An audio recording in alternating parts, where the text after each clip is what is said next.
Good evening and welcome to the Business Day. I'm Anthony Lugg. After a successful staging of Carnival in Jamaica 2025, the Tourism Ministry says it will continue to use entertainment and sporting events to boost the country's stopover arrivals. Nicola Madden-Gregg is a director at the Jamaica Tourist Board and Group Director of Marketing and Sales for the Courtley Hospitality Group. She says the turnout for Carnival shows brand Jamaica remains strong. The music of the Caribbean and the culture, the excitement, that is all Jamaica. So this is a great product for us, and it's driving a lot more stopover arrivals into Jamaica at this time.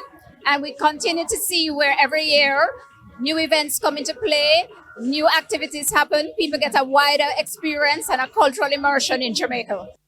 Meanwhile, Director of the Tourism Linkages Network, Caroline McDonald-Riley, while pointing to the event's impact, projects 2025 earnings will surpass last year's figures. Linkages at work because the people who come for Carnival do not come to stay in the hotels. They're out on the street, they're buying food, they're participating in fashion, they're doing everything, and we're happy about our uptake of Carnival this year.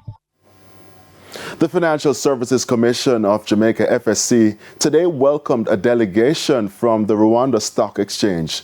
The visit is aimed at strengthening ties between Jamaica, the wider Caribbean, and the African continent.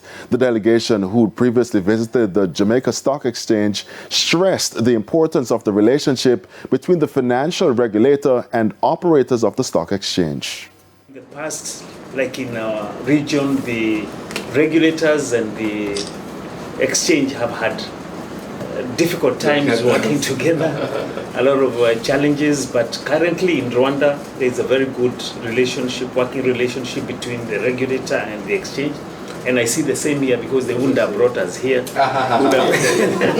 would have just stopped at the JSC and that's it. So this is really commendable, and we are happy about it, and we are looking forward to that development of further collaboration. That's what I think we should ensure, that this relationship is as consistent as the ones of a child, so it never ends. And it is a relationship that both mutually benefit from. You might not see it today, just like the father or mother and the child, but certainly you'll see it in due time. The parties also explored deepening Jamaica-Africa relations, cooperation in capital markets, and financial innovation. They further discussed the possibility of formalizing the partnership through an MOU, which would serve as a foundation for future cooperative efforts, including technical exchanges, regulatory alignment, and shared projects. The JSE Index advanced by 5,412 points, while the Junior Market Index advanced by 13 points. 53 shares advanced, including Mayberry Group, JMMB Group, Elite Diagnostics, Caribbean Cement, and Sagicor Group. 39 stocks declined, led by JMMB Group 7.35% preference shares, JFP, Cygnus Credit Investments 8% preference shares, and Express Catering, and MPC Caribbean Clean Energy 25 stocks traded firm.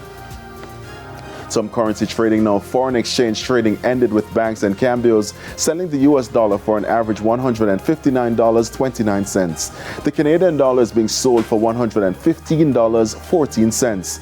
The pound is going for $211.51, while the euro is selling for an average $181.71. And that's the Business Day. I'm Anthony Lugg. News from overseas after the break.